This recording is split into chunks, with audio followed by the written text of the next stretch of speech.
Friends, मैं एक बार आपका फिर से स्वागत करता हूं अपने channel chemistry and physics bye Rahul Roy.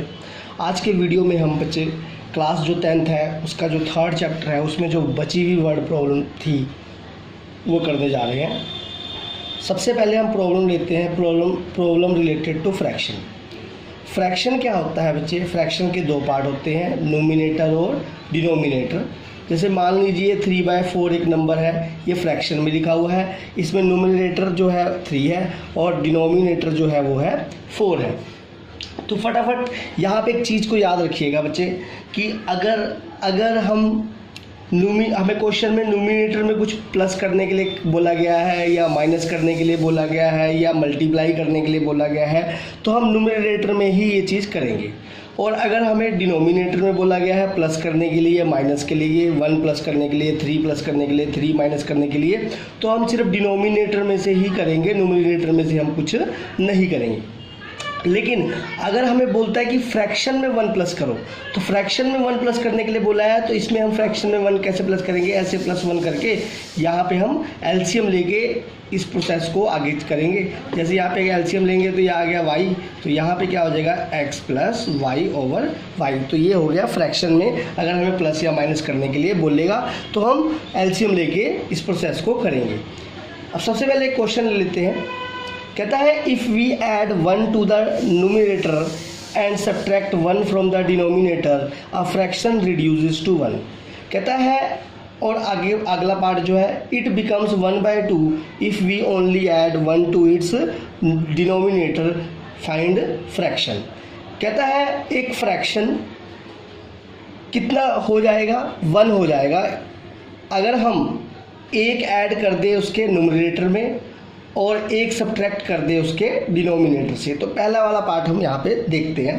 तो लेट न्यूमरेटर को क्या मान लिया x, डिनोमिनेटर को क्या मान लिया y। तो फ्रैक्शन क्या हो जाएगा? Numerator over denominator x/y। अब केस 1 में क्या कहता है? केस 1 में कहता है कि अगर न्यूमरेटर में 1 प्लस कर दे, डिनोमिनेटर में से 1 माइनस कर दे, तो ये जो पूरा फ्रैक्शन है किसके बराबर हो जाएगा? 1 के बराबर हो जाएगा। अब यहाँ पे बोला है रिड्यूसेस टू 1, तो इससे आप घबराइएगा मत। रिड्यूसेस टू 1 तो 1 माइनस करने मत लग जाइएगा। रिड्यूसेस टू 1 मतलब ये 1 हो जाएगा, ये है इसके कहने का मतलब। अब इसका क्रॉस मल्टीप्लाई कर देंगे तो यहाँ पे एक इक्वेशन बन जाएगी x - y = -2। उसी तरीके से बच्चे केस 2 में क्या कहता है कि अगर हम सिर्फ डिनोमिनेटर में ही 1 प्लस ऐड करेंगे, सिर्फ डिनोमिनेटर में ही बोला है, तो ये जो फ्रैक्शन था वो बिकम हो जाएगा 1/2, 1/2 के बराबर हो जाएगा। तो न्यूमरेटर ये था, अब डिनोमिनेटर y था, y में हमने क्या प्लस कर दिया? 1 कर दिया। तो इसको जब हमने क्रॉस मल्टीप्लाई करके सोल्व किया तो दूसरी इक्वेशन आ गई 2x - y = 1। तो ये दो इक्वेशन आ गई है। तो हमारे पास एलिमिनेशन मेथड या सब्स्टिट्यूशन मेथड, आप किसी भी मेथड से आप इस प्रॉब्लम को कर सकते हैं। x और y की वैल्यू निकाल देंगे, x और y की वैल्यू निकाल देंगे तो हमें फ्रैक्शन फाइंड आउट करना था। तो जो हमारे पास जो फ्रैक्शन होगा बच्चे वो क्या होगा? x/y। तो x की वैल्यू ऊपर अपॉन y की वैल्यू नीचे, तो वो फ्रैक्शन फाइंड आउट हो जाएगा। ऐसी ये बच्चे प्रॉब्लम है, ये भी एनसीईआरटी की प्रॉब्लम थी जो मैंने अभी आपको कराई है, ये 3.4 एक्सरसाइज की। अब एक और मैं आपको प्रॉब्लम कराने जा रहा हूँ। ये जो प्रॉब्लम है स्पीड के ऊपर है, जो कि एक्सरसाइज 3.5 का क्वेश्चन नंबर 4 का 4th पार्ट है। ये क्वेश्चन क्या कहता है? 2 places A and B are 100 kilometre apart on a highway. कहता है 2 प्लेस A और B है जो कि 100 किलोमीटर दूर है हाईवे पे। 1 कार स्टार्ट फ्रॉम A, एक कार स्टार्ट होती है प्लेस A से, and another car start from B, जो अनदर कार जो होती है वो दूसरी वाली कार प्लेस B से स्टार्ट होती है। एट द सेम टाइम पे दोनों कार स्टार्ट होती है। If the car travel in a same direction at a different speed, अगर कार ट्रैवल हो रही है एक ही डायरेक्शन में विद अ डिफरेंट स्पीड तो वो 5 घंटे में मिलेगी। अगर ये एक दूसरे के तरफ आ रही है, ये कार एक दूसरे के तरफ आ रही है तो ये जो है 1 घंटे में मिलेगी आपस में। तो what are the speeds of 2 car? तो ये क्वेश्चन है, बड़ा ही आसान क्वेश्चन है, मैं आपको बड़े आसान तरीके से समझा देता हूँ। जैसे मान लीजिए अपने पास पहला के ये आता है let the speed of car which start from place A, जैसे प्लेस ए से जो कार स्टार्ट हो रही है उसकी स्पीड क्या है x किलोमीटर पर आवर। मैं यहाँ पे किलोमीटर पर आवर क्यों लिया है, क्योंकि मेरे पास डिस्टेंस यहाँ पे क्वेश्चन में किलोमीटर में दिया था और टाइम किस में दिया है आर में। वैसे ही let the speed of car which start from place B, वो हो गया y किलोमीटर पर आवर। अब केस 1 में क्या कहते हैं, जैसे ए और बी है, ये दो कारें हैं ए और बी, ये जो प्लेस है ये 100 किलोमीटर अपार्ट है, जैसे हमको क्वेश्चन में पता है ये 100 किलोमीटर अपार्ट है।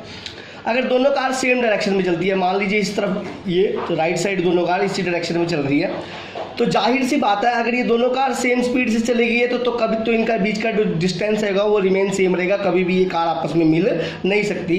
तो जाहिर सी बात है जो पीछे वाली कार होगी वो इस वाले कार से ज़्यादा स्पीड से चलेगी, तभी ये कार इसके बराबर पहुंचेगी। जैसे मान लीजिए जब ये कार इसके पास पहुंच रही है या ये कार कितनी स्पीड से इसके पास पहुंच रही है, तो उसके बारे में मैं आपको थोड़ी सी जानकारी देता हूँ। मान लीजिए ये कार चल रही है 50 किलोमीटर पर आवर से, मान लीजिए, और ये वाली कार चल रही है 70 किलोमीटर पर आवर से, तो ये वाली कार इस कार के पास किस स्पीड से पहुंच रही है, तो वो स्पीड है 20 किलोमीटर पर आवर। क्यों?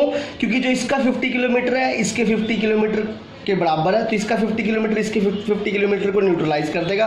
बाकी किस स्पीड से ये कार इसके पास मिलेगी वो है 20 किलोमीटर पर आवर, तो वो कैसे आएगा, 70 में से 50 क्या कर देंगे, माइनस। तो वैसे देखो इस केस 1 में डिस्टेंस क्या है 100 किलोमीटर, टाइम है 5 आवर, जैसे क्वेश्चन में दिया हुआ है। स्पीड क्या है x माइनस वाई, मैंने बोला ज़्यादा में से हम कम वाली स्पीड माइनस करेंगे, तो इधर को कार जा रही है तो कार ए की स्पीड क्या थी x और b की स्पीड क्या थी y, तो a की स्पीड ज़्यादा है b से, तभी a इसके पास आके मिलेगी। तो स्पीड क्या हो जाएगी x माइनस वाई, जैसे मैंने समझाया आपको। तो according to formula speed is equal to distance over time, speed होगी x माइनस वाई, डिस्टेंस हो गया 100, टाइम हो गया 5, तो यहाँ से x minus y is equal to 20, ये फर्स्ट इक्वेशन आपके पास बन गई। वैसे ही बच्चे आपके पास केस 2 आता है। केस 2 में क्या कहता है कि अगर दोनों कार एक दूसरे की तरफ आएगी, जाहिर सी बात है, अब देखो पहले टाइम क्या लगा था 5 आवर, अब जो टाइम लग रहा है जब ये कार एक दूसरे की तरफ आ रही है तो टाइम लग रहा है 1 आवर, तो जाहिर सी बात है टाइम कम ही लगेगा क्योंकि दोनों एक दूसरे के पास आने की कोशिश कर रही है। तो इसमें डिस्टेंस क्या हो जाएगा 100 किलोमीटर, टाइम क्या हो गया 1 आवर, और स्पीड क्या हो जाएगी प्लस, क्योंकि दोनों एक दूसरे के पास आने की कोशिश कर रही है, तो दोनों एक दूसरे के पास, ये मान लीजिए 70 किलोमीटर पर आवर की स्पीड से आ रहा है, तो ये कितना आ रहा है 50 किलोमीटर पर आवर की स्पीड से, तो दोनों कार एक दूसरे के पास कितनी स्पीड से आने की, नेट स्पीड जिससे वो आ रही है वो हो जाएगा 120 किलोमीटर पर आवर। तो ये वही फार्मूला, तो यहाँ पे स्पीड हो जाएगी x प्लस वाई, क्योंकि a की स्पीड थी x, इसकी थी y, तो speed is equal to distance over time, तो स्पीड हो गया x प्लस वाई, डिस्टेंस हो गया 100, टाइम हो गया 1, तो ये हो गया x plus y is equal to 100, ये सेकंड इक्वेशन बन गई। तो इसी तरह के देखो जो पहले फर्स्ट इक्वेशन थी x minus y is equal 20 और दूसरी equation x plus y is equal to 100, तो दोनों इक्वेशनों को हम एलिमिनेशन या सब्स्टिट्यूशन या क्रॉस मल्टीप्लिकेशन किसी भी मेथड से सोल्व करके हम x और y की वैल्यू निकाल देंगे। उसी तरीके से हम नेक्स्ट की बात करते हैं। एक और इसी तरीके से बच्चे एक और क्वेश्चन आता है जो कि एक्सरसाइज 3.5 का क्वेश्चन नंबर 4 का 5th पार्ट है। ये क्वेश्चन क्या कहता है the area of rectangle reduces by 9 square unit if its length is reduce by 5 unit and breadth is increase by 3 unit. If we increase the length by 3 unit and breadth by 2 unit the area increase by 67 square unit. Find the dimension of the rectangle. Dimension मतलब length और breadth निकालनी है। कहता है area of rectangle जो है वो 9 square unit क्या हो जाएगा, रिड्यूस हो जाएगा, कम हो जाएगा अगर लेंथ को हम 5 यूनिट से कम कर देते हैं और ब्रेथ को 3 यूनिट से बढ़ा देते हैं। पहले यहाँ तक पार्ट है। केस 1 यहाँ तक आ गया। कहता है let the length of the rectangle को क्या मान लिया x, लेट द ब्रेथ क्या मान लिया y। तो जो यहाँ पे जो एरिया ऑफ जो रेक्टेंगल आ गया, यहाँ पे एरिया ऑफ रेक्टेंगल क्या होगा, लेंथ इंटू ब्रेथ यानी x इंटू वाई, तो यानी एक्स वाई क्या आ गया यहाँ पे एरिया ऑफ रेक्टेंगल। अब केस 1 में क्या कहता है, अगर जो लेंथ है, लेंथ को क्या मानना है x, अगर लेंथ को 5 यूनिट से कम कर दे यानी x में से क्या 5 क्या कर देंगे माइनस, और ब्रेथ को 3 यूनिट से बढ़ा दे तो ब्रेथ में 3 क्या कर देंगे प्लस। तो ये जो एरिया होगा, एरिया जो होगा, ये जो नया एरिया बनेगा वो पुराने एरिया से कितना कम हो जाएगा, 9 कम हो जाएगा। तो पुराने एरिया में से क्या माइनस कर देंगे 9। तो यहाँ पे इक्वेशन को ये सोल्व करके बच्चे घबराना मत, जैसे यहाँ पे एक्स वाई आ गया तो बच्चे पहले ही एक्स वाई को देख के घबरा जाते हैं कि अब एक्स वाई का क्या होगा। तो यहाँ पे बिल्कुल सिंपल सी बात है, जब इसे हम मल्टीप्लाई करेंगे सोल्व करेंगे तो यहाँ पे ये एक्स वाई से एक्स वाई क्या हो जाएगा, कैंसिल हो जाएगा। और फर्दर यहाँ पे आपके पास ये इक्वेशन बन जाएगी 3x - 5y = -9 + 15, ये आ जाएगा 3x - 5y = 6। वैसे ही अब केस 2 में क्या कहता था अगर हम लेंथ को भी 3 यूनिट से बढ़ा दें, ब्रेथ को भी 3 यूनिट से बढ़ा दें, तो जो नया एरिया होगा वो पुराने वाले एरिया से 67 क्या हो जाएगा, ज़्यादा। तो लेंथ इंटू ब्रेथ = xy पुराने वाला एरिया प्लस 67। तो यहाँ पे सोल्व करेंगे तो वही यहाँ पे xy से xy कैंसिल हो जाएगा, तो यहाँ पे सोल्व करके इक्वेशन आ जाएगी 2x + 3y = 61। ये होगी अपने पास सेकंड इक्वेशन। तो ये दोनों इक्वेशनों को सोल्व करके हम आगे नेक्स्ट क्वेश्चंस को मतलब यहाँ पे एक्स वाई की वैल्यू निकाल लेंगे, एक्स वाई निकल जाएगा तो लेंथ और ब्रेथ निकल जाएगी। वैसे ही बच्चे अब एक और क्वेश्चन है जिससे 3.4 का क्वेश्चन नंबर 2 का 4th पार्ट है। ये क्वेश्चन मैंने यहाँ पे लिखा नहीं है, फिर भी मैं समझा दे रहा हूँ आपको क्वेश्चन पहले करने से पहले। कहता है मीना जो है वो बैंक में जाती है, उसको 2000 रुपये निकलवाने हैं बैंक में जाके। वो कहती है उसको नोट चाहिए सिर्फ 50 और 100 रुपये के, और जो टोटल नोट होने चाहिए वो 50 और 100 के, जो टोटल नंबर ऑफ नोट्स होने चाहिए वो होने चाहिए 25। तो कहता है कि मान लीजिए इसमें कैसे निकालेंगे, let the number of 50 rupees note को मान लिया x, let the number of 100 rupees note को क्या मान लिया y। अब अकॉर्डिंग टू क्वेश्चन क्या होता है पहले केस में कि उसको टोटल पैसे कितने निकालने हैं, 2000 रुपये। तो मान लीजिए हमने x नोट थे 50 रुपये के, तो 50 रुपये की करेंसी की वजह से टोटल मनी कितनी होगी 50 × x। वैसे 100 रुपीज़ वाले नोट की वजह से टोटल मनी कितनी होगी 100 × y। तो टोटल मनी इन दोनों को 50 रुपये वाले नोट के टोटल मनी प्लस 100 रुपये वाले नोट के टोटल मनी कितनी होनी चाहिए 2000। तो यहाँ से 50 कॉमन लेके तो x + 2y = 40, ये फर्स्ट इक्वेशन बन गई।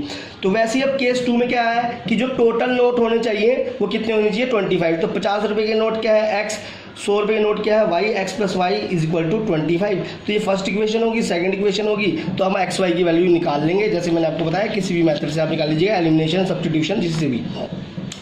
वैसे ही एक्सरसाइज 3.4 का क्वेश्चन नंबर 2 का 5th पार्ट कहता है एक लैंडिंग लाइब्रेरी है। मैं इस क्वेश्चन को पूरा नहीं लिखा है मैंने, फिर भी मैं आपको क्वेश्चन को पहले बता देता हूँ कि एक लैंडिंग लाइब्रेरी है, वो एक उधार देने वाली लाइब्रेरी है। वो कहता है बुक्स को उधार देती है, बुक्स को देती है पढ़ने के लिए। कहता है कि उसका ना एक फिक्स चार्ज है, एक चार्ज पर डे है। कहने का मतलब अगर आप बुक 3 दिन के लिए लेके जाओगे, 1 दिन के लिए ले जाओ, 2 दिन के लिए ले जाओ, 3 दिन के लिए ले जाओ, तो आपको एक फिक्स चार्ज देना पड़ेगा। चाहे आप बुक को 1 दिन में वापस कर दो, 2 दिन में, या 3 दिन तक। वो फिक्स चार्ज कितने दिन तक के लिए वैलिड है, 3 दिन तक के लिए। लेकिन अब अगर आप बुक 3 दिन से ज़्यादा रखते हो तो चार्ज पर डे के हिसाब से आपको देना पड़ेगा। तो हमें इस क्वेश्चन में पता करना है कि मान लीजिए अब यहाँ पे सरिता 27 रुपीज़ पेड करती है। सरिता जो है 27 रुपीज़ पेड करती है अगर वो बुक 7 डेज़ के लिए रखती है, और शशि 21 रुपीज़ पेड करता है अगर वो बुक को 5 दिन के लिए रखता है। तो हमें फिक्स चार्ज निकालना है और चार्ज पर डे निकालना है। तो कैसे निकालेंगे, लेट फिक्स चार्ज को मान लिया x, चार्ज पर डे क्या मान लिया y। तो अकॉर्डिंग टू क्वेश्चन केस 1 में जो बुक है वो 7 दिन के लिए रख रही है, तो 7 में से 3 दिन के लिए तो फिक्स चार्ज देगी। तो पर डे का चार्ज कितने दिन के लिए देगी, वो 4 दिन के लिए।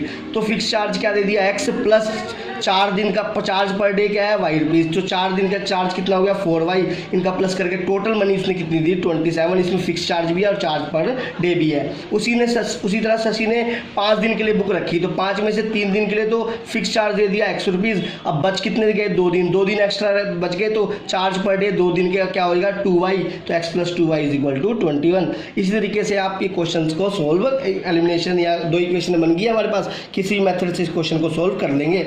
और अब मैं आशा करता हूं कि आपको ये लेक्चर समझ आया होगा अच्छी तरह से। अगर फिर भी आपको NCERT का या RD शर्मा का या कोई भी बुक का कोई भी क्वेश्चन आपको नहीं आ रहा है तो आप मुझे कमेंट में डाल दीजिएगा, मैं उसका रिप्लाई बहुत ही आसान तरीके से जल्द दूंगा। धन्यवाद।